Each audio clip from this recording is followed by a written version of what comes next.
നമസ്കാരം. പടക്കളം ഇന്ന് കൊല്ലം ലോക്സഭാ മണ്ഡലത്തിലാണ്. തീരദേശ മേഖലയും കശുവണ്ടി മേഖലയും ഉൾപ്പെടുന്ന മണ്ഡലമാണ് കൊല്ലം ലോക്സഭാ മണ്ഡലം. 2014 NK പ്രേമചന്ദ്രനിലൂടെ മണ്ഡലം UDF നിലനിർത്തി. 2016 നിയമസഭാ മണ്ഡലങ്ങൾ, അതായത് ലോക്സഭാ മണ്ഡലത്തിൽ ഉൾപ്പെടുന്ന 7 നിയമസഭാ മണ്ഡലങ്ങളും LDF തൂത്തുവാരുന്ന കാഴ്ചയും നമ്മൾ കണ്ടു. തദ്ദേശ സ്വയംഭരണ തെരഞ്ഞെടുപ്പിലും LDF മികച്ച മുന്നേറ്റമാണ് നടത്തിയത്. ഇക്കുറി വിജയം ആവർത്തിക്കാൻ UDF തയ്യാറെടുക്കുമ്പോൾ LDF ഏത് വിധേനയും തങ്ങളുടെ ആവനാഴിയിലെ അവസാന അമ്പും പ്രയോഗിച്ചുകൊണ്ട് മണ്ഡലം പിടിച്ചെടുക്കാനുള്ള ശക്തമായ തയ്യാറെടുപ്പിലാണ്. ഒപ്പം BJPയും തങ്ങളുടെ സാന്നിധ്യം ശക്തമായി അറിയിക്കുന്നതിനുള്ള നിലപാടിൽ തന്നെയാണ് BJPയും ഉള്ളത്. നമുക്കൊപ്പം പങ്കെടുക്കുന്നു അതിഥികൾ. CPM കൊല്ലം ജില്ലാ സെക്രട്ടറി ശ്രീ S. സുദേവൻ, BJPയുടെ സംസ്ഥാന ട്രഷറർ MS. ശ്യാംകുമാർ, ലീഗിന്റെയും UDFന്റെയും നേതാവ് ശ്രീ യൂനുസ് കുഞ്ഞ്, ഒപ്പം മണ്ഡലത്തിലെ വോട്ടർമാർ. ആദ്യം ശ്രീ S. സുദേവൻ. ദേശീയ രാഷ്ട്രീയം, BJP സർക്കാർ 5 വർഷം പൂർത്തിയാക്കുകയാണ്. ഈ പശ്ചാത്തലത്തിൽ ദേശീയ രാഷ്ട്രീയവുമായി ബന്ധപ്പെട്ട് നിരവധി വിഷയങ്ങൾ സ്വാഭാവികമായും ഈ തെരഞ്ഞെടുപ്പിൽ ഉയർന്നു വരാനുള്ള സാധ്യതകളുണ്ട്. അതോടൊപ്പം പ്രാദേശിക വിഷയങ്ങളും സംസ്ഥാന സർക്കാരിൻ്റെ നേട്ടങ്ങളും ഒപ്പം കോട്ടങ്ങളും ഈ തെരഞ്ഞെടുപ്പിൽ ചർച്ചാ വിഷയമാകും എന്നുള്ള കാര്യത്തിൽ സംശയമില്ല.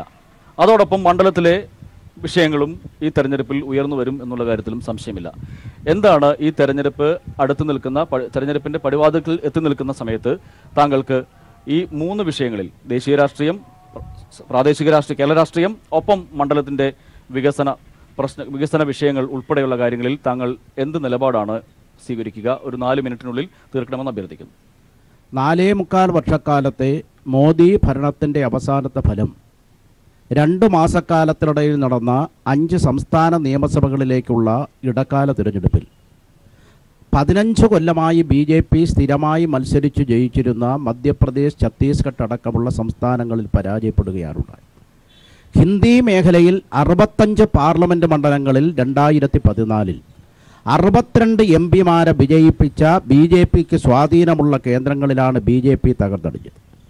UPയിലെ മുഖ്യമന്ത്രി യോഗി ആദിത്യനാഥും അവിടുത്തെ ഉപമുഖ്യമന്ത്രിയും 3 ലക്ഷത്തിൽ പരം വോട്ടിന് വിജയിച്ച മണ്ഡലങ്ങളിലും 50,000 വോട്ടിന് വീതം BJP പരാജയപ്പെട്ട ആ അനുഭവവും ജനങ്ങളുടെ ചിന്താഗതിയുമാണ് 2019 പാർലമെൻറ്റ് തിരഞ്ഞെടുപ്പിൽ ഇന്ത്യ രാജ്യത്ത് പ്രതിഫലിക്കാൻ പോകുന്നത്.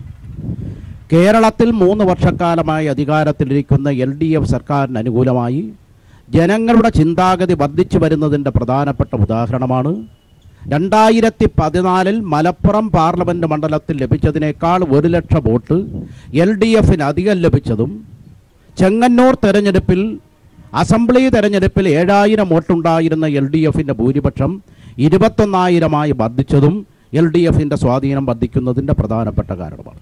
2014 പാർലമെൻറ്റ് തെരഞ്ഞെടുപ്പിന് ശേഷം 2016 അസംബ്ലി തെരഞ്ഞെടുപ്പിൽ ചവറ മുതൽ പുനലൂർ വരെയുള്ള 7 അസംബ്ലി മണ്ഡലങ്ങളിൽ 1,70,000 വോട്ടിന് മുന്നിട്ട് നിൽക്കുകയാണ്. കൊല്ലം പാർലമെൻറ്റ് മണ്ഡലത്തിൽ LDF 6 പാർട്ടികളടങ്ങുന്ന LDF മുന്നണി 10 രാഷ്ട്രീയ പാർട്ടികളായി മാറുകയുണ്ടായി. CMBക്ക് നീക്കിവെച്ച ചവറ മണ്ഡലത്തിൽ ശ്രീമാൻ N. വിജയൻപിള്ളയാണ് MLA ആയി തിരഞ്ഞെടുക്കപ്പെട്ടത്. ഇക്കഴിഞ്ഞ 3-ാം തീയതി CMB സംസ്ഥാന സമ്മേളനത്തോടുകൂടി CMB CPIMൽ ലയിക്കുന്ന ചിത്രമാണുണ്ടായത്. R. ബാലകൃഷ്ണപിള്ളയുടെ കേരള കോൺഗ്രസും LDFനോടൊപ്പം സഹകരിക്കുന്ന സാഹചര്യമാണ് ഉണ്ടായത്. കൊല്ലം പാർലമെൻറ്റ് മണ്ഡലത്തിലെ ജനകീയ പ്രശ്നങ്ങൾക്ക് പരിഹാരം കാണാൻ LDFൻ്റെ ഗവൺമെൻറ്റിന് കഴിഞ്ഞിരിക്കുന്ന രാഷ്ട്രീയ പശ്ചാത്തലം ഉണ്ടായിരിക്കുന്നു.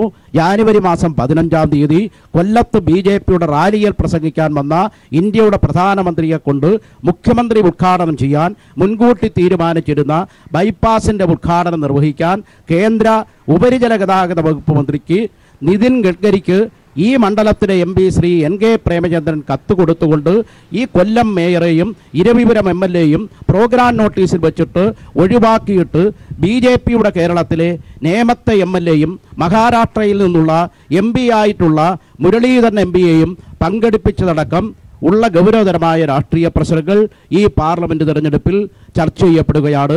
LDFന് നല്ല മേൽക്കൈ ലഭിക്കുന്ന നിലയിലുള്ള രാഷ്ട്രീയ സാഹചര്യമാണ് കൊല്ലം പാർലമെന്റ് മണ്ഡലത്തിൽ നിലനിൽക്കുന്നത്. ശ്രീ MS ശ്യാംകുമാർ, 2014 ലോകസഭാ തിരഞ്ഞെടുപ്പിൽ ഭാരതീയ ജനതാ പാർട്ടിയും നരേന്ദ്രമോദിയും മുന്നോട്ട് വെച്ച ഏറ്റവും പ്രസക്തമായ മുദ്രാവാക്യം കോൺഗ്രസ് വിമുക്ത ഭാരതം എന്നായിരുന്നു. കോൺഗ്രസ് വിമുക്ത ഭാരതം എന്നുള്ള മുദ്രാവാക്യം ഉയർത്താൻ കാരണം അഴിമതിയിൽ മുങ്ങിക്കുളിച്ച് നിൽക്കുന്ന ഒരു സർക്കാർ 10 കൊല്ലത്തെ ഭരണം കൊണ്ട് സമസ്ത മേഖലയിലും അഴിമതിയാണ്. അത് 2G സ്പെക്ട്രം ആണെങ്കിലും കൽക്കരി ഇടപാടാണെങ്കിലും അതുപോലെ കോമൺവെൽത്ത് ഗെയിംസ് ആണെങ്കിലും എണ്ണിയാൽ ഒടുങ്ങാത്ത അഴിമതികളുടെ ഒരു കൂത്തരങ്ങായിരുന്നു കേന്ദ്ര സർക്കാർ. നിർഭാഗ്യമെന്ന് പറയട്ടെ, ആ UPA സർക്കാരിനെ മാറി മാറി സപ്പോർട്ട് ചെയ്തത് ഇടതുമുന്നണിയും CPM ഉൾപ്പെടെയുള്ളവരായിരുന്നു. അങ്ങനെ എല്ലാവരുടെയും ആശീർവാദത്തോടെ അധികാരത്തിലേറിയ ആ സർക്കാർ പിന്നീട് തകർന്നടിയുന്ന ഒരു കാഴ്ചയാണ് നമുക്ക് 2014 തെരഞ്ഞെടുപ്പിൽ കാണുന്നത്. സമസ്ത മേഖലയിലും തകർന്നടിഞ്ഞ ഒരു സർക്കാരിൽ നിന്ന് കഴിഞ്ഞ 5 വർഷത്തെ ഭരണം കൊണ്ട് മോദി സർക്കാർ മഹാത്മജിയുടെ സ്വപ്നം സാക്ഷാത്കരിക്കുന്നത് പോലെ, കോൺഗ്രസിനെ പിരിച്ചുവിടുക എന്നുള്ളതല്ല ഞാൻ ഉദ്ദേശിച്ചത്, രാമരാജ്യം സ്ഥാപിക്കുന്നത് പോലെ അടിസ്ഥാന വികസനത്തിന് വേണ്ടി മുഴുവൻ ആളുകൾക്കും വീടില്ലാത്തവർക്കെല്ലാം വീട്, ഇതുവരെയായിട്ടും 2.5 കോടി ഭവനങ്ങൾ നിർമ്മിച്ചു കഴിഞ്ഞു. അതുപോലെ സാമൂഹ്യ സുരക്ഷാ പദ്ധതികൾ, ചികിത്സാരംഗത്തെ പദ്ധതികൾ, പണമില്ലാത്തത് കൊണ്ട് ഇനി ആർക്കും ചികിത്സിക്കാൻ പറ്റാത്തൊരു സാഹചര്യം ഉണ്ടാകാൻ പാടില്ല. ആയുഷ്മാൻ ഭാരത് പദ്ധതിയിലൂടെ 50 കോടി ആളുകൾക്ക് ഏത് ആശുപത്രിയിലും ചികിത്സിക്കാൻ കഴിയുന്ന സാഹചര്യങ്ങൾ, കാർഷിക മേഖലയിലെ സമഗ്രമായ പുരോഗതി, റോഡ് വികസനം എന്ന് വേണ്ട ഈ ബാങ്ക് അക്കൗണ്ട് ഇല്ലാത്തവർക്ക് മുഴുവൻ ബാങ്ക്, എല്ലാ രംഗത്തും ഭാരതം കുതിച്ചുപായുന്ന ഒരു കേന്ദ്ര സർക്കാരിനെയാണ് നമുക്ക് കാണാൻ കഴിയുന്നത്. അവിടെ ഇപ്പം ഉണ്ടായ ഏറ്റവും ഒടുവിലത്തെ അനുഭവം തന്നെ നമുക്കറിയാം. പാകിസ്ഥാനുമായിട്ടുള്ള അവരുടെ തീവ്രവാദി ആക്രമണം നടന്നു. ലോകരാഷ്ട്രങ്ങൾ മുഴുവൻ, അത് സൗദി അറേബ്യ ആണെങ്കിലും ഇറാഖ് ആണെങ്കിലും ഇറാനാണെങ്കിലും അവരുൾപ്പെടെയുള്ള മുഴുവൻ രാഷ്ട്രങ്ങളും ഭാരതത്തിനോടൊപ്പം ചേർന്നു. അത്രയ്ക്ക് ബൃഹത്തായ വിദേശ നയം നമുക്ക് സ്ഥാപിച്ചെടുക്കാൻ കഴിഞ്ഞു. ഇതിനിടയിലാണ് 1000 ദിവസം പൂർത്തിയാക്കിയ കേരള സർക്കാരിനെ കുറിച്ച് ഈ തെരഞ്ഞെടുപ്പിൽ നമ്മൾ ചർച്ച ചെയ്യേണ്ടി വരുന്നത്. 1000 ദിവസം പൂർത്തിയാക്കിയ ഈ കേരള സർക്കാർ നമുക്ക് പരിശോധിച്ചാൽ കഴിയും. ഈ കഴിഞ്ഞ തോമസ് ഐസക്ക് അവതരിപ്പിച്ച ബഡ്ജറ്റിൽ നമ്മുടെ ആകെ അടങ്കൽ 29,150 കോടി രൂപയാണ്. ഇതുവരെ ചെലവഴിച്ചത് 15,356 കോടി രൂപയാണ്. ഇന്നത്തെ പത്രത്തിൽ വന്ന വാർത്തയാണ്. അതായത് ഈ മാർച്ചിൽ നമ്മുടെ ഇടപാടുകളെല്ലാം പൂർത്തീകരിക്കണം, മാർച്ച് 30 മുമ്പ്. ഇതുവരെ 53% മാത്രമാണ് പദ്ധതി വിഹിതം എന്ന നിലയിൽ ഈ സർക്കാരിന് ചെലവഴിക്കാൻ കഴിഞ്ഞിട്ടുള്ളത്. മറ്റൊന്ന്, കാർഷിക മേഖലയിലെ ആത്മഹത്യകൾ. ഇടുക്കി ജില്ലയിൽ 7 പേർ ആത്മഹത്യ ചെയ്തു. വയനാട് ജില്ലയിൽ 10 പേർ ആത്മഹത്യ ചെയ്തു. ഇതുപോലെ കർഷക ആത്മഹത്യ ഉണ്ടായ ഒരു സാഹചര്യം ഈ കേരളത്തിൽ ഉണ്ടായിട്ടില്ല. ഇത് ഒരു ചർച്ചാ വിഷയമാകും തെരഞ്ഞെടുപ്പിൽ.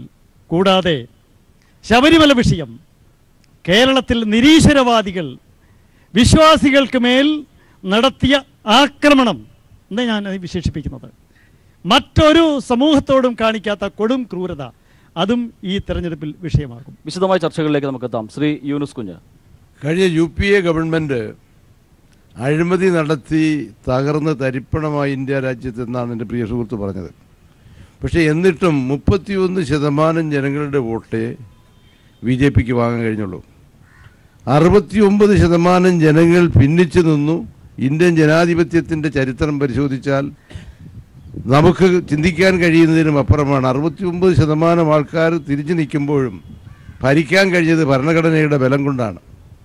ആ 31% വോട്ട് വാങ്ങുന്നതിന് മുമ്പ് നരേന്ദ്രമോദി രാജ്യത്തോട് പറഞ്ഞത് ഇന്ത്യ രാജ്യത്തിൻ്റെ കള്ളപ്പണം മുഴുവനും വിദേശ രാജ്യത്ത് കിടക്കുകയാണ്. ആ പണം കൊണ്ടുവന്ന് ഓരോരുത്തർക്കും 15 ലക്ഷം രൂപ വീതം കൊടുക്കും എന്ന് പറഞ്ഞു. പട്ടിണി പാവങ്ങളായ ആൾക്കാരെ കൊണ്ട് ബാങ്ക് അക്കൗണ്ട് ഓപ്പൺ ചെയ്യിപ്പിച്ചു. ആ ബാങ്ക് അക്കൗണ്ട് വഴി നിശ്ചിത ശതമാനം പണമില്ലെങ്കിൽ അതിനങ്ങോട്ട് പണം പിടിക്കാൻ തുടങ്ങി. അങ്ങോട്ട് പണം പിടിക്കാൻ തുടങ്ങി. എത്രായിരം കോടി രൂപയാണ് ഈ ഗവൺമെൻറ് ആ ഇനത്തിൽ പിടിച്ചിട്ടുള്ളതെന്ന് എൻ്റെ പ്രിയ സുഹൃത്ത് ഒന്ന് ഓർത്ത് പറയുന്നത് നന്നായിരിക്കും. ഞാൻ ബഡ്ജറ്റിനെ കുറിച്ചും മറ്റും ഒന്നും പറയുന്നില്ല. കാര്യം ഈ രാജ്യത്തെ ജനങ്ങളോട് നല്ലത് പറഞ്ഞ് UPA ഗവൺമെൻറ്റിനെതിരായി പറയാവുന്ന പ്രചരണങ്ങളൊക്കെ നടത്തി അതിന് വേണ്ടുന്ന സംവിധാനങ്ങളൊക്കെ ഉണ്ടാക്കി. അതിന് ചില ഇവിടുത്തെ മുതലാളിമാരും ഉണ്ടായിരുന്നു കൂട്ട്. ഇപ്പം ചില മുതലാളിമാർക്ക് വേണ്ടി ഉണ്ടാക്കുന്ന പദ്ധതികളാണ് കേന്ദ്ര ഗവൺമെൻറ് നടപ്പാക്കിക്കൊണ്ടിരിക്കുന്നത്. കാര്യം ഇന്ന് നാം പരിശോധിച്ചാൽ ഇതെല്ലാം വിൽക്കുകയാണ്. തിരുവനന്തപുരം എയർപോർട്ട് പോലും കൊടുത്തിരിക്കുകയാണ്. ഈ ഒരു സ്ഥിതി ഇന്ത്യ രാജ്യത്തുണ്ടായിക്കൊണ്ടിരിക്കുന്നു. പക്ഷേ ഇതിൻ്റെ ഒന്നും ഗുണം ജനങ്ങൾക്ക് 15 ലക്ഷം രൂപ എല്ലാവരുടെയും അക്കൗണ്ടിൽ കിട്ടുമെന്ന് പറഞ്ഞു. പക്ഷേ എൻ്റെ അക്കൗണ്ടിൽ കിട്ടിയില്ല. എനിക്ക് ബാങ്ക് അക്കൗണ്ടുണ്ട്. എൻ്റെ സുഹൃത്തുക്കൾക്കും കിട്ടിയാൽ തോന്നുന്നില്ല. പിന്നെ 2.25 ലക്ഷം കോടി വീട് വെച്ച് കൊടുത്തു എന്ന് പറഞ്ഞു. ഈ 2.25 ലക്ഷം കോടി വീട് വെച്ച് കൊടുത്തതിൽ അതിൻ്റെ ആനുപാതികമായി നോക്കിയാൽ കൊല്ലം പാർലമെൻറ്റ് മണ്ഡലത്തിൽ എത്ര എണ്ണം കിട്ടണമായിരുന്നു? ഈ ഇരിക്കുന്ന ആർക്കെങ്കിലും ആ വീട് കിട്ടിയിട്ടുണ്ടോ എന്ന് എനിക്കറിയില്ല. പിന്നെ അവസാനമായി അദ്ദേഹം പറഞ്ഞത് ഈ രാജ്യത്തെ സ്വർഗമാക്കും, സുന്ദരമാക്കും, ഈ ജനങ്ങളെ തങ്ങളിൽ അടുപ്പിക്കാനും അതുപോലെ തന്നെ ഭക്ഷണ സാധനങ്ങൾ. ഇന്ത്യ മഹാരാജ്യം ഒരു വളരെ മനോഹരമായ രാജ്യമാണ്. കാര്യം ഇന്ത്യയിൽ പല മതങ്ങൾക്കും വന്നു ചേരാനും ആ മതങ്ങളെയെല്ലാം ഹൈന്ദവ സമൂഹം ഒരുമിച്ച് സ്വാഗതം ചെയ്ത് സ്വീകരിക്കുകയും ചെയ്ത ഒരു രാജ്യത്ത് ഇന്ന് ഭക്ഷണം ഏത് കഴിക്കണം ഏത് കഴിക്കണ്ട എന്ന് തീരുമാനിക്കാനും അതിനെതിരെ അറുങ്കൊല നടത്തുകയും ചെയ്യുന്ന ഒരു ഗവൺമെൻറ്റാണ് കേന്ദ്രം ഭരിക്കുന്നത് എന്നുള്ളതൊരു മറ്റൊരു വസ്തുതയാണ്. നേരെ മറിച്ച് ഇന്ന് കേരളം ഭരിക്കുന്ന നമ്മുടെ ഗവൺമെൻറ്, ഇവിടുത്തെ ഗവൺമെൻറ് ഈ രാജ്യത്ത് അധികാരത്തിൽ വന്നിട്ട് 1000 ദിവസമായി. ഈ പാർലമെൻറ്റ് മണ്ഡലത്തിൽ എന്ത് വികസനമാണ് അദ്ദേഹം നടത്തിയത് എന്ന് എനിക്കറിയില്ല. എനിക്കറിയാൻ കഴിയുന്ന വടക്കേവിള ഇരവിപുരം പഞ്ചായത്തുകളിൽ റോഡുകൾ ഇളക്കിയിട്ടിട്ട് മാസങ്ങളായി മനുഷ്യൻ അവിടെ ഉള്ളവരിന്ന് രോഗികളായി. കാര്യം പൊടിപടലങ്ങൾ കൊണ്ട് നിറഞ്ഞ്. ഇത് മറ്റ് ഭാഗങ്ങളിലേക്ക് കൂടി എനിക്ക് പരിശോധിക്കാൻ പോകാൻ സമയം കിട്ടിയിട്ടില്ല. പരിശോധിച്ചാൽ ഈ പാർലമെൻറ്റ് മണ്ഡലത്തിൽ എന്ത് വികസനം ഈ 10,000 കോടി കൊണ്ട് ഉണ്ടാക്കിയിട്ടുണ്ടെന്നുള്ളത് എൻ്റെ പ്രിയ സുഹൃത്തൊന്ന് വ്യക്തമാക്കിയാൽ കൊള്ളാം. പിന്നെ എനിക്ക് പറയാനുള്ള മറ്റൊരു കാര്യം, നമ്മുടെ പിണറായി സർക്കാർ അദ്ദേഹം ചെയ്തത് ഈ രാജ്യം കണ്ടിട്ടുള്ളത് ഏറ്റവും വലിയ വെള്ളപ്പൊക്കം ദുരന്തം. അതിൻ്റെ പേരിൽ 1000 കോടി രൂപ പിരിച്ചു. പക്ഷേ അത് സാധാരണക്കാരൻ്റെ ആ പാവപ്പെട്ടവൻ്റെ പട്ടികയിൽ എത്തിക്കുന്നതിന് മുമ്പായി ശബരിമല പ്രശ്നം കൊണ്ട് ഈ രാജ്യത്തെ ജനങ്ങൾ മുഴുവനും വേർതിരിപ്പാക്കി. ആ പണം കൊണ്ട് ആ ശബരിമല പ്രശ്നം വരുന്ന 3-4 മാസം കൊണ്ട് ഈ രാജ്യത്തെ പാവങ്ങളുടെ വീടുകൾ വെച്ചു കൊടുക്കാനുള്ള സാഹചര്യം ഉണ്ടാക്കിയില്ല എന്നുള്ള വസ്തുത എൻ്റെ പ്രിയപ്പെട്ട സുഹൃത്ത് അത് പറയുമെന്ന് ഞാൻ മനസ്സിലാക്കുന്നു. നമ്മുടെ മണ്ഡലത്തിലെ വോട്ടർമാർക്ക് ഓരോ നേതാക്കളോടും ചോദ്യങ്ങൾ ചോദിക്കാവുന്നതാണ്. പ്രിയമുള്ളവരെ, ഇവിടെ പറഞ്ഞ എല്ലാ വിഷയത്തിനും ഉപരി ഒരു വിഷയം കൂടി നമ്മൾ ചർച്ച ചെയ്യപ്പെടേണ്ടതുണ്ട് എന്നാണ് ഈ മണ്ഡലത്തിൽ ഒരു വോട്ടർ എന്നുള്ളതിൽ എനിക്ക് തോന്നുന്നത്. ഒന്ന്, ഈ രാഷ്ട്രീയ അഭിപ്രായ സ്ഥിരത എന്ന് പറയുന്നത്. ഇത് പറയുന്നത് ഇന്ത്യൻ പാർലമെൻറ്റിൽ ഇന്നിരിക്കുന്ന 103ഓളം MP-മാർ പഴയ കോൺഗ്രസ്സുകാരാണ്. പുതുതായി രൂപീകരിക്കപ്പെട്ട പല സംസ്ഥാനങ്ങളുടെയും മന്ത്രിമാർ പഴയ കോൺഗ്രസ്സുകാരാണ്. കൊല്ലം പാർലമെൻ്ററി മണ്ഡലത്തിൽ പ്രതികരിക്കുന്ന ശ്രീ പ്രേമേന്ദ്രൻ പഠിക്കുന്ന കാലത്ത് SFI ആയിരുന്നു. ഫാറ്റിമ കോളേജിൽ SFIയുടെ യൂണിറ്റ് ജോയിൻറ്റ് സെക്രട്ടറി ആയിരുന്നു. 1979 CPM-ൻ്റെ കാൻഡിഡേറ്റ് മെമ്പറായിരുന്നു. CPM നിന്ന് കാലുവാരി പിന്നെ പുള്ളി RYF-ഉം RSP ആയിട്ടാണ് തിരിച്ചു വന്നത്. അപ്പോൾ LDF മുന്നണിയിലായിരുന്നു. കുറേ കഴിഞ്ഞ് ഒരു രാഷ്ട്രീയ അഭിപ്രായ വ്യത്യാസവും ഇല്ലാതെ ഒരു നയവ്യതിയാനവും ഇല്ലാതെ സ്വന്തം കാര്യം നോക്കി UDF-ലേക്ക് ചേക്കേറി. UDF-ൽ നിൽക്കുമ്പോൾ തന്നെ BJP-യുടെ പ്രചാരകനായി മാറി. അതാണ് ഈ ബൈപ്പാസ് ഉദ്ഘാടനത്തിനും എല്ലാം കണ്ടിട്ടുള്ളത്.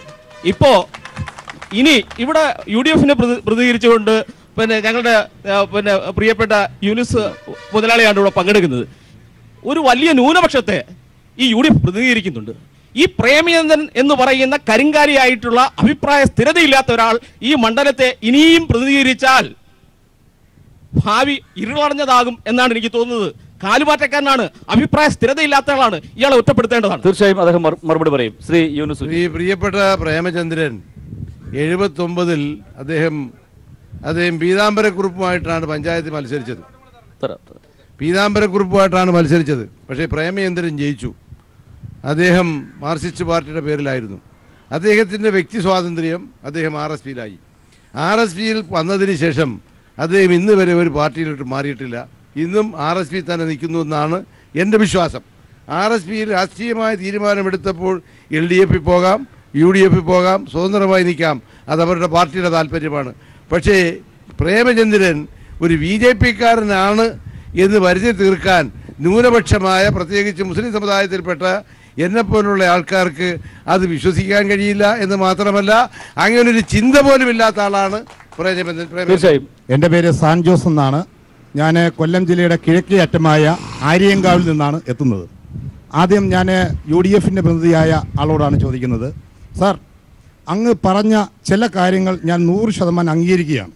കാരണം എന്താണെന്ന് വെച്ചാൽ കിഴക്കൻ മലയോര മേഖലയിലായ ആര്യങ്കാവിൽ ശ്രീ NK പ്രേമചന്ദ്രൻ എന്ന MP 1 രൂപ, ഞാൻ ചലഞ്ച് ചെയ്ത് ചോദിക്കുകയാണ്, 1 രൂപ എങ്കിലും അദ്ദേഹം ഫണ്ട് ഇനത്തിൽ ആര്യങ്കാവ് പഞ്ചായത്തിൽ നൽകിയിട്ടുണ്ടോ എന്നുള്ളതാണ് എൻ്റെ ആദ്യത്തെ ചോദ്യം. രണ്ടാമത്തെ ചോദ്യം എൻ്റെ സുഹൃത്ത് ഇവിടെ ചോദിച്ചു കഴിഞ്ഞു. ഒരു സുപ്രഭാതത്തിൽ ഒരു രാത്രിയിൽ ഇടതുപക്ഷത്തിനോടൊപ്പം മന്തി ഉറങ്ങിയ ആൾ പിറ്റേന്ന് രാവിലെ നോക്കുമ്പോൾ UDFിൻ്റെ കൂടെ നിൽക്കുന്ന ഒരു ദയനീയ ചിത്രം നിങ്ങൾ കാണുകയുണ്ടായി. കാരണം അവരെ കുറ്റം പറഞ്ഞ് നടന്ന ഒരാൾ. പക്ഷേ അങ്ങനെയുള്ള ഒരാൾ ഇനിയും ഈ മണ്ഡലത്തിൽ ജയിക്കുകയാണെങ്കിൽ നാളെ BJPയിൽ പോവുകയില്ല എന്താണ് ഞങ്ങൾ ഉറപ്പിക്കേണ്ടത് BJPയുടെ പ്രതിയോട്.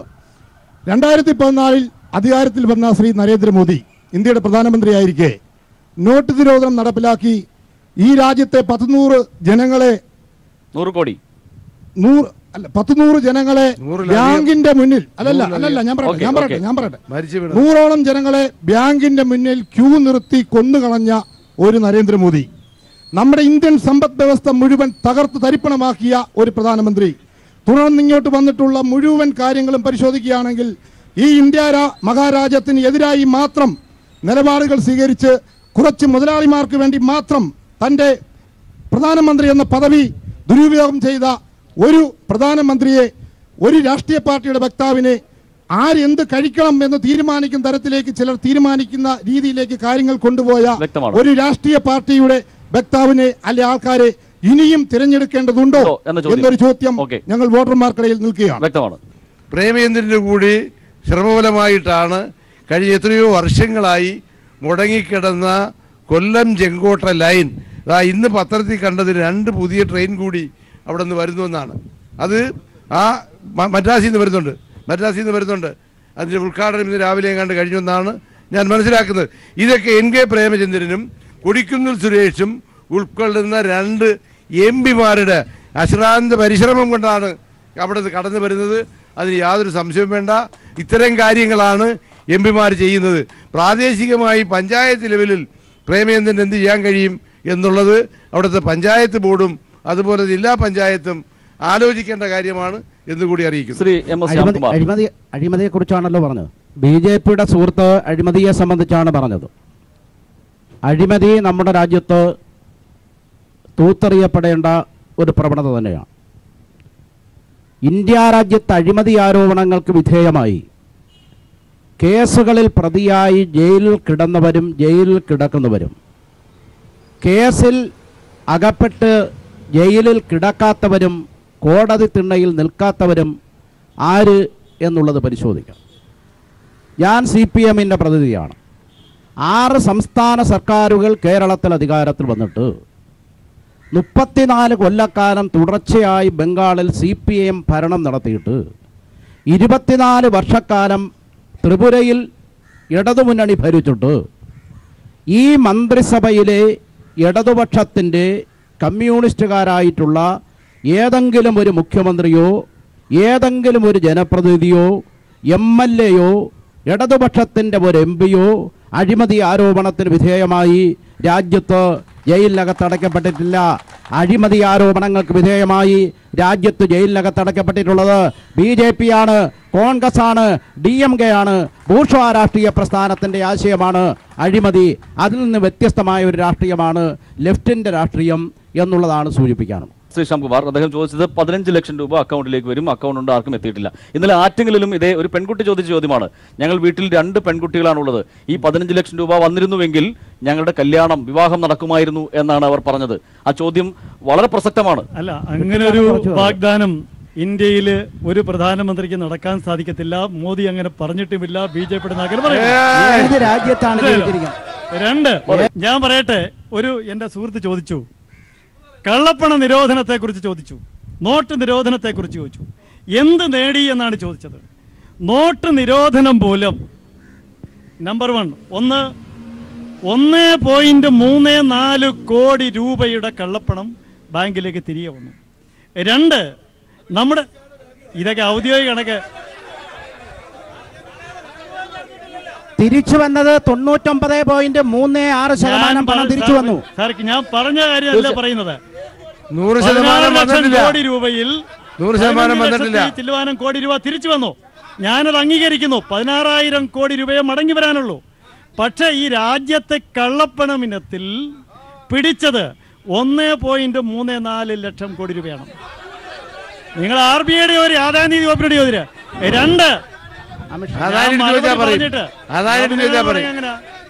2, ബഹുമാനായ ഇദ്ദേഹം പറഞ്ഞത്. പിന്നെ ഈ പറയുന്ന പ്രേമചന്ദ്രനെ BJP-കാരനായിട്ടും RSS-കാരനായിട്ടും ഒന്നും ചിത്രീകരിക്കേണ്ട. ഇയാളെ ഈ കൊല്ലത്ത് പാർലമെന്റിൽ മണ്ഡലത്തിൽ തോൽപ്പിക്കുക എന്നുള്ളതാണ് BJP-യുടെ പ്രഥമ കർത്തവ്യം. യാതൊരു തർക്കവുമില്ല. BJP-യുടെ പ്രവർത്തകർ തന്നെ അദ്ദേഹത്തിന് വേണ്ടി ബോർഡ് വെച്ച സംഭവം പ്രവർത്തിക്കത്തില്ല. ചോദിക്കൂ. ഇവിടെ BJP-യുടെ കണക്കുകൾ പറയുന്നത് മൊത്തം തെറ്റാ. 99.6% നോട്ട് വന്നു എന്ന് പറയുന്നു തിരിച്ചു. അതുപോലെ ഈ നോട്ട് അടിക്കാൻ ഇത്ര രൂപയായെന്ന് പറഞ്ഞു. അതിന്റെ 3 ഇരട്ടി പൈസ ചെലവാക്കിയാണ് നോട്ട് അടിച്ചേക്കുന്നത്. അല്ലാതെ എന്ത് കള്ളപ്പണമാണ് ഇവിടെ പിടിച്ച? ഇന്ത്യയുടെ മുഴുവൻ വ്യവസായ സ്ഥാപനങ്ങളും കാർഷിക മേഖല ഒന്നടങ്കം തകർത്തു. 15 ലക്ഷം രൂപ വീതം വരുമെന്ന് പറഞ്ഞു. എവിടെ വന്ന്? ഒന്നും ഈ രാജ്യത്ത് ചെയ്തിട്ടില്ല. പശുവിൻ്റെ പേര് ആളുകളെ തല്ലിക്കൊല്ലുക, ഇതാണ് ഇവരുടെ മെയിൻ പണി. ന്യൂനപക്ഷങ്ങൾ ഒന്നടങ്കം, ദലിത്തുകളെ അടക്കം ഈ സർക്കാർ നിലവിൽ വന്നിട്ട് എത്ര പേരെ കൊന്നു? അതിന്റെ കണക്കാദ്യം പുറത്തുവിട്. വ്യക്തമാണ്, ചോദ്യം വ്യക്തമാണ്. അതുപോലെ ഇനി ഒന്നുകൂടെ ഉണ്ട്. പിണറായി സർക്കാരിന്റെ ഈ പ്രളയം കഴിഞ്ഞു, 493 പേര് മരിച്ചു.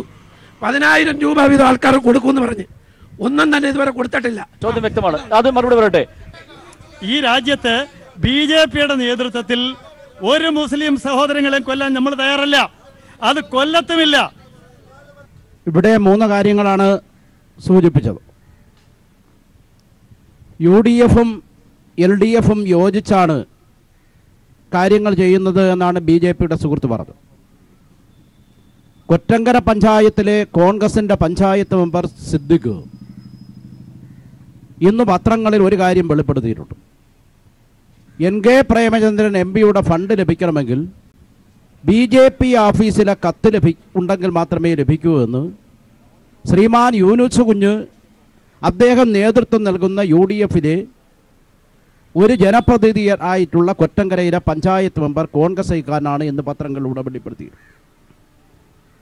മതന്യൂനപക്ഷങ്ങളെ ആക്രമിക്കുന്നതിൻ്റെ വീട്ടിൽ ഭക്ഷണം സൂക്ഷിച്ചതിൻ്റെ പേരിൽ ദാദ്രിയിൽ അഖിലാഖിനെ കൊലപ്പെടുത്തിയ കൊലയാളികൾ അവർ തിരിച്ചു വരുമ്പോൾ ദാദ്രി NTPC-യിൽ താപവൈദ്യുത നിലയത്തിൽ ജോലി നൽകിക്കൊണ്ട് 2018 സെപ്റ്റംബർ മാസം 28-ാം തീയതി കൊലയാളികൾക്ക് ജോലി നൽകുന്ന നിലപാട് സ്വീകരിച്ച BJP-യുടെ രാഷ്ട്രീയം തെറ്റാണ് എന്നാണ് ഇന്ത്യ രാജ്യത്തെ ഇടതുപക്ഷങ്ങൾ പറയും. ഈ നൂറ്റാണ്ട് കണ്ടിട്ടില്ലാത്ത ഏറ്റവും വലിയ ദുരന്തത്തെയാണ് ആഗസ്റ്റ് മാസത്തിൽ നാം നേരിട്ടത്. ആഗസ്റ്റ് 14-ാം തീയതി പാതിരാത്രി ഉയർന്നു വന്ന ഒരു നിലവിളിയുണ്ട്. ഈ രാത്രിയിൽ 10,000 മരിച്ചു വീഴുമെന്ന അവസ്ഥ ഉയർന്നു വന്നപ്പോൾ LDF ഗവൺമെൻറ് ഇച്ഛാശക്തിയോടെ എല്ലാ ജനങ്ങളെയും രാഷ്ട്രീയ പ്രസ്ഥാനങ്ങളെയും അണിനിരത്തിക്കൊണ്ടാണ് രക്ഷാപ്രവർത്തനം നടത്തിയത്. അതിൽ അഭിമാനകരമായ പ്രവർത്തനം കേരളത്തിൽ നടത്തിയത് നമ്മുടെ ജില്ലയിലാണ്. ആഗസ്റ്റ് 14 തൊട്ട് 21 വരെ തീയതിയിൽ വാടിയിൽ നിന്ന്, നീണ്ടകരയിൽ നിന്ന്, അഴീക്കൽ നിന്ന് ബോട്ടും വള്ളങ്ങളും കയറ്റി അയക്കുമ്പോൾ കൊല്ലത്തെ MP പ്രേമചന്ദ്രനെ കണ്ടില്ല എന്ന വസ്തുത ഈ രാജ്യത്തിലെ ജനങ്ങളാകെ ചർച്ച ചെയ്യപ്പെട്ടുകൊണ്ടിരിക്കുകയാണ്. ഈ വസ്തുത നമ്മൾ വ്യക്തമായിട്ട് മനസ്സിലാക്കണം. ഓഖി ദുരന്തവുമായി ബന്ധപ്പെട്ടുകൊണ്ട് മരണപ്പെട്ട കുടുംബങ്ങൾക്ക് 20 ലക്ഷം രൂപ നൽകാൻ, അവർക്ക് ഫ്ലാറ്റ് നിർമ്മിച്ചു കൊടുക്കാൻ, ഒരു കുടുംബത്തിലൊരാൾക്ക് ജോലി നൽകാനുള്ള തീരുമാനമെടുത്തിയാണ് LDF-ന്റെ നേതൃത്വത്തിലുള്ള ഗവൺമെൻറ് ആ കാര്യങ്ങൾ നടപ്പാക്കിയിട്ടുള്ളത്. ശബരിമല വിധിയെ സംബന്ധിച്ചിടത്തോളമാണ് എൻ്റെ സുഹൃത്ത് BJPയുടെ സുഹൃത്ത് സൂചിപ്പിച്ചത്. മഹാരാഷ്ട്രയിൽ ശനിക്ഷേത്രത്തിൽ സ്ത്രീകൾക്ക് പ്രവേശനമില്ലാതിരുന്നിടത്ത് അവിടുത്തെ ഹൈക്കോടതി ഉത്തരവിട്ടപ്പോൾ BJPയുടെ മുഖ്യമന്ത്രിയുള്ള മഹാരാഷ്ട്രയിൽ നടപ്പാക്കിയിട്ട് സെപ്റ്റംബർ 28 വിധിയെ അംഗീകരിച്ചുകൊണ്ട് സെപ്റ്റംബർ 29 BJPയുടെ മുഖപത്രമായ ജന്മഭൂമിയിൽ ലേഖനം എഴുതിയിട്ട് കേരളത്തിലെ LDFനെ തകർക്കുന്നതിന് വേണ്ടി കലാപം സൃഷ്ടിക്കാനാണ് BJP പരിശ്രമിച്ചത്. കോൺഗ്രസിന്റെ പതാക പാർട്ടി ഓഫീസിൽ വെച്ചിട്ട് സംഘപരിവാരന്റെ കൂടാരത്തിലേക്ക് അണികളെ തുറന്നുവിട്ട ഇവർ രണ്ടുപേരാണ് ഒരേ തൂവൽ പക്ഷികൾ. ഇവരാണ് ഒരു ഭാഗം. അതിൽ LDFനെ കൂട്ടുപിടിക്കേണ്ടത് വ്യക്തമാണ്.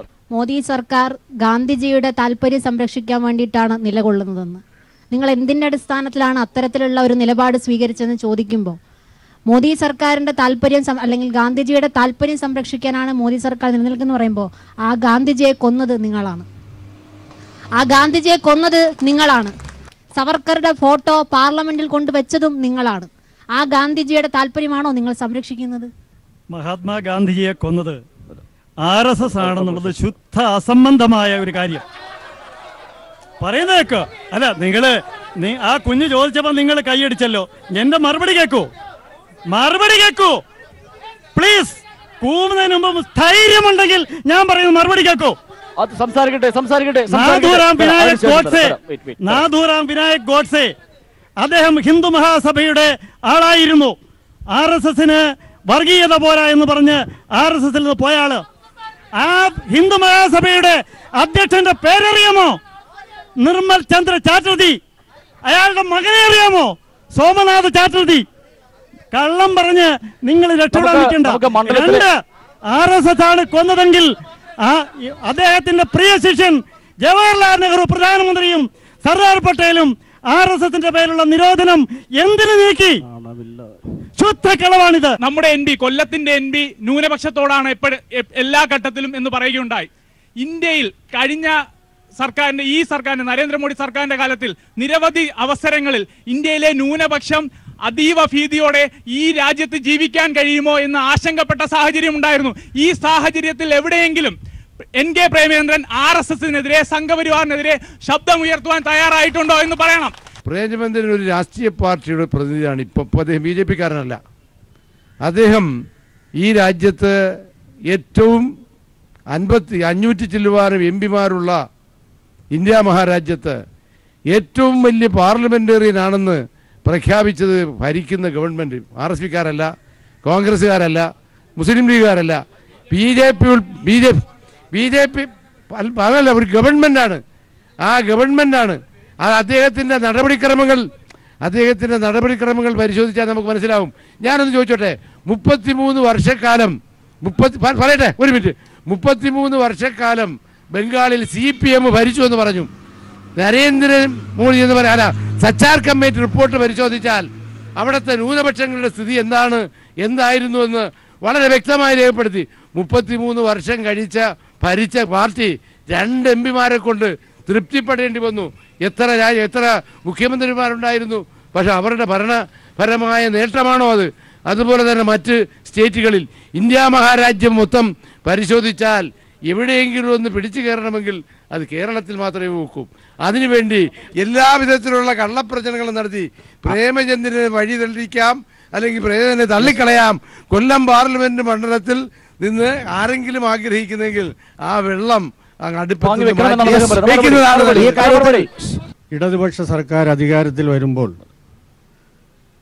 ഒരു വലിയ ആഹ്വാനം ജനങ്ങളിൽ അർപ്പിച്ചിരുന്നു. എല്ലാം ശരിയാകും. ആ ആഹ്വാനത്തിൻ്റെ പിന്നിലാണ് ജനങ്ങൾ അണിനിരുന്നത്. നിങ്ങളിവിടെ പറഞ്ഞതുപോലെ കൊല്ലം ജില്ല കശുവണ്ടി മേഖലയാണ്.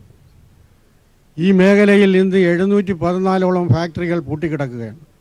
അപ്പോൾ അങ്ങനെ നിങ്ങൾ ശരിയാക്കിയത് എന്താണെന്ന് ഞങ്ങൾക്കൊന്ന് മനസ്സിലാക്കാൻ ഈ അവസരം വേണം. ഓക്കെ, തീർച്ചയായും എല്ലാം ശരിയാകും എന്ന മുദ്രാവാക്യമാണ് LDF ഉയർത്തിക്കൊണ്ടുവന്നത്.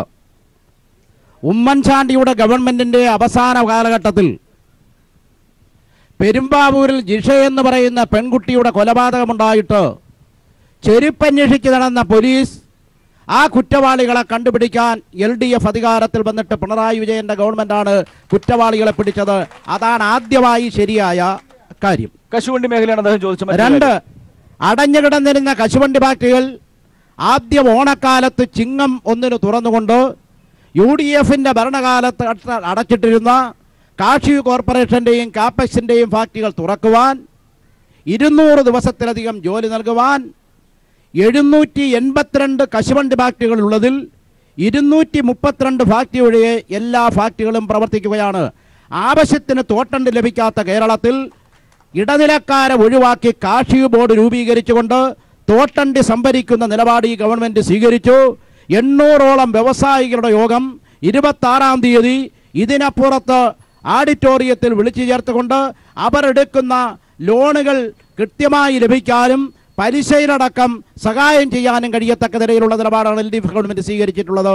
ഇതാണ് ശരിയാകുന്നത്, ഇതാണ് ശരിയാകുന്നത്, ഇതാണ് ഇങ്ങനെ ഒരു ചർച്ച നടക്കുമ്പോൾ കശുവണ്ടി തൊഴിലാളികളും കശുവണ്ടി ഫാക്ടറിയുമായി ബന്ധപ്പെട്ടുകൊണ്ടുള്ള ചർച്ചയിൽ നിന്ന് മാറി നിൽക്കാൻ കഴിയില്ല. കശുവണ്ടി വ്യവസായി വലിയ വ്യവസായിയായിരുന്നു UDFിൻ്റെ പ്രതിനിധിയായിട്ടുള്ള യൂനുസ് കുഞ്ഞു സാഹിബ്.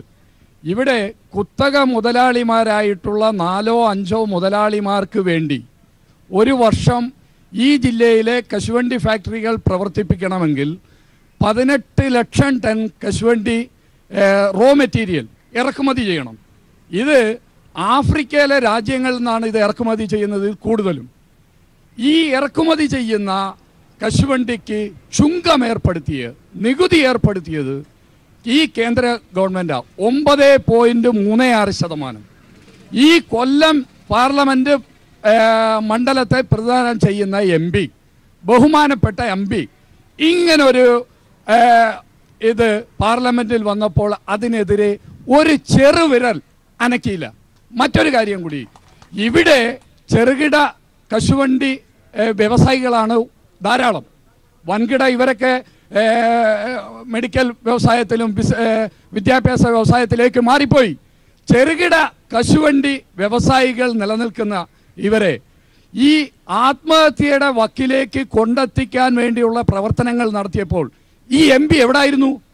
ഈ രാജ്യത്തെ ഈ കരിനിയമം കൊണ്ടുവന്നപ്പോൾ അതിനെതിരെ ഒന്ന് ചെറുവിരൽ അനക്കാൻ പാർലമെന്റിൽ അദ്ദേഹം തയ്യാറായില്ല. മറ്റൊരു കാര്യം കൂടി പറയാനുള്ളത്, ഈ ഗവൺമെന്റ് അധികാരത്തിൽ വന്ന് കേന്ദ്രത്തിൻ്റെ പൊതുമേഖലാ സ്ഥാപനങ്ങളായിട്ടുള്ള ബാങ്കുകളെ കൊണ്ട് നിർബന്ധമായിട്ട് ബഹുമാനപ്പെട്ട മുഖ്യമന്ത്രി തീരുമാനമെടുപ്പിച്ചു. ഈ ചെറുകിട വ്യവസായങ്ങളെ സംരക്ഷിക്കണം, അതിന് റിവൈവൽ പാക്കേജ്, പുനരുദ്ധാരണ പാക്കേജ് ഏർപ്പെടുത്തണം എന്ന് പറഞ്ഞുകൊണ്ട് അതിൻ്റെ ആദ്യപടി എന്നുള്ള നിലയിൽ കഴിഞ്ഞ 2 ആഴ്ചയ്ക്ക് മുമ്പ് സോപാനം ഓഡിറ്റോറിയത്തിൽ വെച്ച് അതിൻ്റെ ഉദ്ഘാടനം നടന്നു. ഇവിടെ പത്രമാധ്യമങ്ങൾ എന്താണ് പറയുന്നത്? അദ്ദേഹത്തിന് സംസാരിക്കാൻ വയ്യ, ആ പരിപാടിയിൽ നിന്ന് മാറിയുന്നു എന്നൊക്കെയുള്ള വെറും കള്ളപ്രചരണങ്ങൾ നടത്തുന്നത് ഈ രാജ്യത്തും. മറ്റൊരു കാര്യം കൂടി പറയാം, ഈ രാജ്യത്തെ പുരോഗമന പ്രസ്ഥാനത്തിൻ്റെയും മതനിരപേക്ഷ പ്രസ്ഥാനത്തിൻ്റെയും ആളുകൾ ഒന്നടങ്കം ആഗ്രഹിക്കുന്നു, പാർലമെന്റിൽ ഇടതുപക്ഷത്തിന്റെ വലിയൊരു ശബ്ദം ഉണ്ടാവണം എന്ന് വളരെ വ്യക്തമായി ആഗ്രഹിക്കുന്നു. എനിക്കൊരു 2 മിനിറ്റ് തരണം. കശുവണ്ടി വ്യവസായത്തില് ഏതാണ്ട് 2.5 ലക്ഷത്തോളം തൊഴിലാളികളാണുള്ളത്. അല്ല, ഈ പറയുന്നത് കേൾക്കണം, 2.5 ലക്ഷം തൊഴിലാളികളാണുള്ളത്. കാപ്പെക്സിലും കോർപ്പറേഷനിലും കൂടെ 20,000 തൊഴിലാളികളാണുള്ളത്. ഇവിടെ LDFിൻ്റെ ഗവൺമെൻറ് വന്നാലും നേതാക്കന്മാർ പ്രസംഗിച്ചാലും ഈ കാപ്പെക്സിൻ്റെയും കോർപ്പറേഷൻ്റെയും തൊഴിലാളികളുടെ എണ്ണമാണ് പെരുപ്പിച്ച് കാണുന്നത്. 2.5 ലക്ഷം തൊഴിലാളികളിൽ 2,30,000 തൊഴിലാളികളും പുറത്താണ്. 79-ലാണ് കാഷ്യൂ കോർപ്പറേഷൻ നിലവിൽ വന്നത്. അന്ന് മുതൽ ഈ കാഷ്യൂ കോർപ്പറേഷൻ നിലനിർത്താൻ എത്രായിരം കോടി രൂപ കൊടുത്തിട്ടുണ്ടെന്ന് ഈ കൂടി നിൽക്കുന്ന ആർക്കെങ്കിലും പറയാൻ കഴിയുമോ? നേരെ മറിച്ച് ബാക്കി പറയപ്പെട്ട ചെറുകിട വ്യവസായികൾക്ക് ചില്ലി പൈസ സഹായം സർക്കാരിൽ നിന്ന് കൊടുത്തിട്ടില്ല. നേരെ മറിച്ച് 20,000 തൊഴിലാളിയെ നിലനിർത്താൻ ആയിരക്കണക്കിന് കോടി രൂപ ഈ ഗവൺമെൻറ് കൊടുത്തിട്ടുണ്ട്. ഈ ഗവൺമെൻറ് മാത്രമല്ല, UDF ഗവൺമെൻറ്റും കൊടുത്തിട്ടുണ്ട്. ഞാൻ പറയുന്നത് മനസ്സിലാക്കാതെ പ്രിയപ്പെട്ട സുഹൃത്ത് പറയട്ടെ, അല്ല പ്രിയപ്പെട്ട സുഹൃത്ത് പറയുന്നത് ഞാൻ എന്താ പറഞ്ഞതെന്ന് അറിഞ്ഞില്ല. കാഷ്യൂ കോർപ്പറേഷൻ കാശ് കൊടുത്തെന്നാ പറഞ്ഞ, മുതലാളിമാർക്ക് കൊടുത്തെന്നല്ല പറഞ്ഞത്. കാഷ്യൂ 79 മുതൽ അല്ലല്ല വ്യവസായിക്ക് കൊടുത്ത് അല്ല വ്യവസായ അല്ല ഞാൻ പറയട്ടെ ഞാൻ ഇന്ത്യയിലെ 2ാമത്തെ കശുവണ്ടി എക്സ്പോർട്ടർ ആയിരുന്ന ഒരു കാലഘട്ടത്തിൽ പറയട്ടെ പറയട്ടെ ഓക്കേ, 82 പറയട്ടെ മറുപടി പറയാം. കശുവണ്ടിയുടെ എ മുതൽ ഇസെറ്റ് വരെ അറിയാവുന്ന ഒരാളെന്നുള്ള നിലയിൽ സത്യത്തിൽ 2.5 ലക്ഷം വരെ തൊഴിലാളിക്ക് ഏതെങ്കിലും ആനുകൂല്യം കൊടുക്കുമ്പോൾ അത് എല്ലാവർക്കും കിട്ടണ്ടേ? കഴിഞ്ഞ UDF ഗവൺമെന്റ് കാലത്ത് ഇലക്ഷൻ പ്രഖ്യാപിക്കുന്നതിന് തൊട്ടു മുമ്പ് ഞങ്ങളെല്ലാം കൂടെ നിവേദനം നടത്തി, പ്രേമചന്ദ്രൻ ഉൾപ്പെടെ വന്ന് നിവേദനം നടത്തി ഉമ്മൻചാണ്ടിയോട് അവർക്ക് 3 മാസം സൗജന്യ റേഷനും ഓരോ മാസവും ഫാക്ടറി തുടങ്ങുന്നിടം വരെ നിശ്ചിത എമൗണ്ടും കൊടുക്കാമെന്ന് പറഞ്ഞുകൊണ്ട് അന്ന് ഗവൺമെന്റ് ഉത്തരവായതാണ്. പക്ഷേ ഇലക്ഷൻ പ്രഖ്യാപിച്ചപ്പോൾ നടപ്പാക്കാൻ കഴിഞ്ഞില്ല. ഞാൻ ഒന്നുകൂടെ പറയട്ടെ, ഇന്ന് ഒരു സെക്കൻഡ് സാർ, ഇന്നൊരു കാര്യം നിങ്ങൾ മനസ്സിലാക്കണം. പാവപ്പെട്ട കശുവണ്ടി തൊഴിലാളികൾ ഇന്ന് ക്ഷേമനിധി വായിക്കുന്നത് അതിന്റെ അക്കൗണ്ട് നമ്പർ നോക്കിയാൽ 1979 ഏത് ഗവൺമെന്റാണ് ആ നിയമം പാസ്സാക്കിയത് ഒരുപക്ഷെ നിങ്ങൾക്ക് ആർക്കും അറിയില്ല. മഹാനായ CH 57 ദിവസം ഭരിച്ചപ്പോൾ അദ്ദേഹത്തിന്റെ കാലത്ത് അദ്ദേഹത്തിന്റെ അന്നത്തെ മന്ത്രിസഭയാണ് ആ നിയമം പാസ്സാക്കിയത്. ആർക്കെങ്കിലും സംശയമുണ്ടെങ്കിൽ എന്നോടൊപ്പം വന്നാൽ പറയട്ടെ എന്നോടൊപ്പം ഗവൺമെന്റ് ഓർഡർ അങ്ങനെ കശുവണ്ടി മേഖലയിൽ കശുവണ്ടിയും കടലാടിയും പോലുള്ള ബന്ധമുള്ള CHന്റെ കാലത്ത് 2 ലക്ഷത്തിലധികം വരുന്ന തൊഴിലാളികൾ ഇന്ന് 1000 രൂപ പെൻഷൻ പറ്റുമ്പോൾ ഒരുപക്ഷെ നാളെ 2000 രൂപ പറ്റാൻ കാരണം മഹാനായ CH 57 ദിവസം മന്ത്രിയായിരുന്നപ്പോൾ അന്ന് പാസ്സാക്കിയതാണ്. ഈ കാർഷിക മേഖലയുമായി ബന്ധപ്പെട്ട് നിങ്ങൾ ഇവിടെ ഉന്നയിച്ച ചില വിഷയങ്ങളുണ്ട്. അതായത് 5% ഇറക്കുമതി തീരുവ കൂട്ടാൻ തീരുമാനിച്ചു. പ്രേമചന്ദ്രൻ MP അയാള് നമ്മുടെ പഴയ നമ്മുടെ നിർമ്മലാ സീതാരാമന്റെ അടുത്ത് പോയി പറഞ്ഞു, ഇവിടുത്തെ കാർഷിക വർക്കർമാര് കശുവണ്ടി ഫാക്ടറികൾക്ക് വലിയ തോതിൽ അണ്ടി ഇറക്കുമതി ചെയ്യുന്നതിന് കൊള്ളയടിക്കുന്നു എന്ന് പറഞ്ഞുകൊണ്ട് നിർമ്മലാ സീതാരാമനോട് പറഞ്ഞു 5% ഇറക്കുമതി ചുങ്കം ഏർപ്പെടുത്തണം. അങ്ങനെ കേന്ദ്ര സർക്കാർ ഏർപ്പെടുത്തി. ഈ വസ്തുത മറച്ചു വെക്കേണ്ട കാര്യമൊന്നുമില്ല. പക്ഷേ നിങ്ങൾ അറിയണം, 9.36 ഈ വർദ്ധിപ്പിച്ച ഇറക്കുമതി ചുങ്കം BJPയുടെ സംസ്ഥാന ഘടകം ആവശ്യപ്പെട്ടതിന്റെ അടിസ്ഥാനത്തിൽ ഈ 5% ഇറക്കുമതി ചുങ്കം പിൻവലിച്ചിട്ടുണ്ട്. ഇവിടെ സഖാവ് സൂചിപ്പിച്ചതുപോലെ കശുവണ്ടി മേഖല വളരെയധികം ബുദ്ധിമുട്ടിലൂടെയാണ് കിടക്കുന്നത്. 5 വ്യവസായികൾ മരിച്ചു, 5 വ്യവസായികൾ ആത്മഹത്യ ചെയ്തു. ഇവിടെ 30 നിങ്ങൾ പറഞ്ഞു അയാൾക്ക് ഉത്തരവാദിത്തമുണ്ട്. MP-യുടെ കത്താണ് ഇതിന് കാരണം.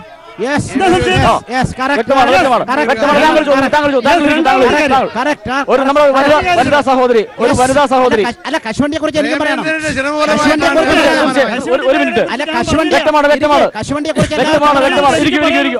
കശുവണ്ടിയെ കുറിച്ച് എല്ലാവർക്കും പറയണം. സംസാരിക്കൂ.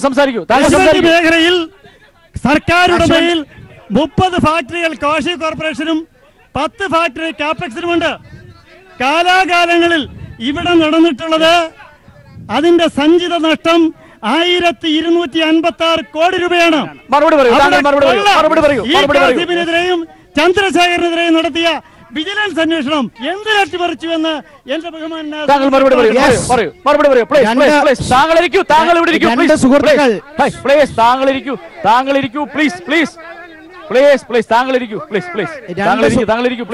നേരത്തെ സംസാരിച്ച 2 സുഹൃത്തുക്കൾ കശുവണ്ടി വ്യവസായത്തെ കുറിച്ചാണ് ചില തെറ്റായ കാര്യങ്ങൾ പറഞ്ഞത്. കൊല്ലം ജില്ലയിലെ ജനങ്ങളുടെ മുമ്പാകെ നീർക്കോലിയെ നീന്തി പിടിപ്പിക്കുന്നത് പോലെ തെറ്റായ വ്യാഖ്യാനം പറഞ്ഞാൽ കൊല്ലത്തെ ജനങ്ങൾ അംഗീകരിക്കത്തില്ല. കശുവണ്ടി കുത്തക മുതലാളിമാരുടെ നിവേദനത്തിൽ കവറിംഗ് ലെറ്റർ NK പ്രേമചന്ദ്രൻ നൽകി കേന്ദ്ര ഗവൺമെന്റിന് നൽകിയത് കൊണ്ടാണ് 9.36% ഇറക്കുമതി ചുങ്കം ഏർപ്പെടുത്തിയത് എന്ന് BJPയുടെ എൻ്റെ സുഹൃത്ത് വ്യക്തമാക്കിയത് ശരിയാണ്. ആ നിലയിൽ ഇറക്കുമതി ചുങ്കം വർദ്ധിപ്പിച്ചതാണ് ഈ പ്രതിസന്ധിക്ക് പ്രധാന കാരണമായിട്ടുള്ളത് എന്നുള്ളതാണ് ഏറ്റവും പ്രധാനപ്പെട്ടത്. നിരവധി പ്രക്ഷോഭണങ്ങളുടെ ഭാഗമായിട്ടാണ് 5% അത് ചുരുക്കിയത്. ഞാൻ 2 വർഷക്കാലം കാപ്പക്സിൻ്റെ ചെയർമാനായിരുന്നു. ആദ്യം ചുമതല ഏറ്റെടുക്കുമ്പോൾ 13,65,00,000 രൂപ നഷ്ടമുണ്ടായിരുന്നത് 2 വർഷക്കാലത്തെ ഓഡിറ്റ് റിപ്പോർട്ടായപ്പോൾ 4,95,00,000 രൂപയാക്കി കുറയ്ക്കാൻ കഴിഞ്ഞു. അഴിമതിയെക്കുറിച്ച് പറയുന്നത് റാഫേലിന്റെ ചില കാര്യങ്ങൾ വെച്ചുകൊണ്ടാണ് എൻ്റെ സുഹൃത്ത് പറയുന്നത്. അതിലോട്ട് ഞാൻ കടക്കാം. ആദ്യത്തെ ചോദ്യം ബിജെപിയുടെ പ്രതിനിധികളാണ്. ഈ മോദി സർക്കാർ അധികാരത്തിൽ വരുമ്പോൾ പ്രതിവർഷം 2 കോടി ജോലി അല്ലെങ്കിൽ തൊഴിലവസരം തരുമെന്ന് പറഞ്ഞിട്ടുണ്ടായിരുന്നു. എന്നിട്ട് ഇന്നിപ്പം 5-ാം വർഷം പൂർത്തിയാകുന്ന ഈ സാഹചര്യത്തിൽ എത്രത്തോളം തൊഴിൽ മേഖല സൃഷ്ടിക്കാൻ മോദി സർക്കാരിന് കഴിഞ്ഞു? പിന്നെ രണ്ടാമത്തെ ചോദ്യം, അത് നിങ്ങൾ രണ്ടുപേരോടും കൂടെയാണ്. സ്ത്രീ സമത്വം നിങ്ങൾ അംഗീകരിക്കുന്നുണ്ടോ? സ്ത്രീ പുരുഷ സമത്വം അംഗീകരിക്കുന്നുണ്ടോ? അംഗീകരിക്കുന്നുണ്ടെങ്കിൽ എന്തുകൊണ്ട് ശബരിമല വിഷയത്തിൽ ഇങ്ങനൊരു ഇപ്പം UDF-ന്റെ പ്രതിനിധിയോടാണെങ്കിൽ നിങ്ങളുടെ കേന്ദ്ര നേതൃത്വം പോലും ശബരിമല വിഷയത്തിൽ അനുകൂലമായ സുപ്രീം കോടതി വിധിക്ക് അനുകൂലമായൊരു നിലപാട് സ്വീകരിച്ചപ്പോൾ എന്തുകൊണ്ട് ഇവിടെ നിങ്ങൾ അതിന് പ്രതികൂലമായൊരു നിലപാട് സ്വീകരിച്ചു? അതായത് എത്ര തൊഴിൽ നൽകുമെന്നാണ് എൻ്റെ കുഞ്ഞനുജത്തി ചോദിച്ചത്. ഇന്ത്യയിൽ 7.5 ലക്ഷം കോടി നൽകി 15 ലക്ഷം ആളുകൾക്ക് മുദ്രാ ബാങ്ക് വായ്പ വഴി തൊഴിൽ സംരംഭങ്ങൾ തുടങ്ങാൻ അവസരം കൊടുത്തു. നമ്പർ 1. 2, അദ്ദേഹം പറയട്ടെ, മറുപടി ഉണ്ടാവുമല്ലോ. മറുപടി ഉണ്ടാവും, മറുപടി പറയും. കള്ളത്തരം പറഞ്ഞ നിങ്ങളുടെയൊക്കെ ലിസ്റ്റ് എൻ്റെ കയ്യിലുണ്ട്. അതുകൊണ്ട് ആ സൈസ് ചർച്ച അവസാനിപ്പിക്കാറായി. കേവലം 5 മിനിറ്റ് കൂടി മാത്രമാണ് അവശേഷിക്കുന്നത്. 1 മിനിറ്റിനുള്ളിൽ 3 ലക്ഷം ആളുകൾക്ക് ഇവിടെ നിങ്ങൾക്കറിയാൻ സാധിക്കുന്നുണ്ടല്ലോ. എല്ലാവർക്കും പുതിയ തൊഴിൽ സംരംഭകം എന്ന നിലയിൽ കോമൺ സർവീസ് സെന്റർ നടത്തി. ഇവിടെ ടൂറിസം മേഖലയിൽ 1.25 കോടി ആളുകൾക്ക് ടൂറിസം മേഖലയിൽ തൊഴിൽ കിട്ടി. കൊല്ലത്തൊന്നും കിട്ടത്തില്ല. ഇതൊക്കെ അങ്ങോട്ട് ചോദ്യര്. നമ്മുടെ കഷ്ടമുടിക്കായിരുന്ന ഇടവേ കക്കൂസ് ഒഴിക്കുന്ന ഈ 2 ഭരണകർത്താക്കളും വിചാരിച്ചാൽ കൊല്ലത്ത് ടൂറിസം വരത്തില്ല. ഒന്ന് നോക്ക്, ചെന്ന് ട്രാൻസ്പോർട്ട് ഓഫീസിന്റെ ഒന്ന് മൂക്കി പിടിക്കാതിരിക്കാൻ പറ്റുമോ സഹോദരി? ശബരിമല വിഷയത്തിൽ എന്താണ് നിലപാട്? താങ്കളുടെ നിലപാട് എന്താണ്? ശബരിമല വിഷയത്തിൽ സ്ത്രീ സമത്വം അംഗീകരിക്കുന്ന പാർട്ടിയാണ് BJP.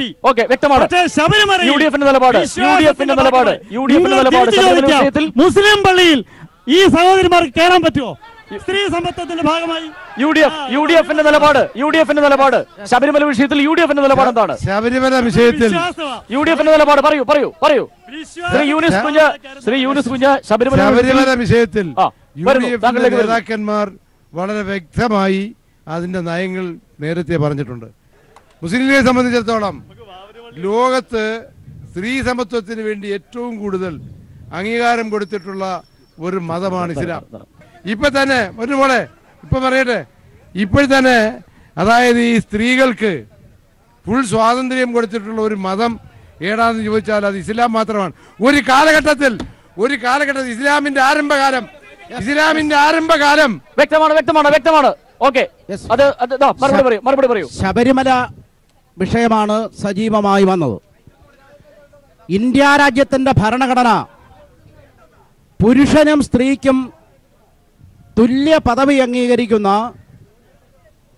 ഐത്തം നിരോധിച്ചിട്ടുള്ള ഒരു രാജ്യമാണ് ഇന്ത്യ രാജ്യം. സ്ത്രീക്കും പുരുഷനും തുല്യ നീതിയുടെ ഭാഗമായിട്ട് ശബരിമലയിൽ പ്രവേശിക്കാമെന്ന തീരുമാനത്തെ CPIM രാജ്യത്ത് അംഗീകരിക്കുകയാണ്. ഈ വിധി വന്നപ്പോൾ BJP സെപ്റ്റംബർ 29-ാം തീയതി ജന്മഭൂമി പ്രസ്ഥാനത്തിൽ അതിനെ സ്വാഗതം ചെയ്തു. കോൺഗ്രസ് രാഹുൽ ഗാന്ധി അംഗീകരിച്ചു. കൊല്ലത്തെ DCC പ്രസിഡന്റ് ബിന്ദു കൃഷ്ണ അംഗീകരിച്ചു. അതിനുശേഷം രാഹുൽ ഗാന്ധി പറയുന്നതല്ല, രാഹുൽ ഈശ്വരൻ പറയുന്നതാണ് കോൺഗ്രസിന് വിശ്വാസം. സ്ത്രീ പുരുഷ സമത്വത്തെക്കുറിച്ച് പറയുമ്പോൾ അത് നടപ്പാക്കുന്നത് CPM-ഉം LDF-ഉമാണ്. കേരളത്തിൽ മുസ്ലിം ലീഗ് ഏതെങ്കിലും ഒരു പാർലമെന്റ് മണ്ഡലത്തിൽ, അസംബ്ലി മണ്ഡലത്തിൽ ഒരു വനിതയെ നിർത്തി മത്സരിപ്പിച്ചിട്ടുണ്ടോ? മത്സരിപ്പിച്ചിട്ടില്ല. കോൺഗ്രസ് കഴിഞ്ഞ തെരഞ്ഞെടുപ്പിൽ കാർഗിലിൽ പോരാടുന്നത് പോലെ ആറ്റെങ്കിലും കാസർഗോഡ് 2 വനിതകളെ മത്സരിപ്പിക്കുന്നതിനാണ് കോൺഗ്രസ് തീരുമാനിച്ചത്. കേരള നിയമസഭയിൽ ഒരു MLA ഇല്ലാത്ത പാർട്ടിയായി കേരളത്തിൽ കോൺഗ്രസിന്റെ നിലപാട് കൊണ്ട് കോൺഗ്രസ് എത്തപ്പെട്ടിരിക്കുന്നു. 15 വർഷക്കാലമായിട്ട് ആ നിലയിലുള്ള നിലപാട് സ്വീകരിക്കുന്നതുകൊണ്ടാണ് കൊല്ലം ജില്ലയിൽ 15 കൊല്ലക്കാലമായി കോൺഗ്രസിന് ഒരു MLA പോലും ഇല്ലാത്ത അവസ്ഥയിൽ കാര്യങ്ങൾ എത്തപ്പെട്ടിട്ടുള്ളൂ. വളരെ വ്യക്തമാണ്. സമയപരിമിതി മൂലം ചർച്ച അവസാനിപ്പിക്കേണ്ടതുണ്ട്. 1 മണിക്കൂർ പിന്നിട്ടിരിക്കുന്നു. ഈ ചർച്ച വരും ദിവസങ്ങളിൽ വീണ്ടും തുടരും. ഇന്ന് കൊല്ലം ലോക്സഭാ മണ്ഡലത്തിലെ ചർച്ച ഇവിടെ പൂർത്തിയായിരിക്കുകയാണ്. ചർച്ചയിൽ പങ്കെടുത്ത എല്ലാവർക്കും നന്ദി, നമസ്കാരം.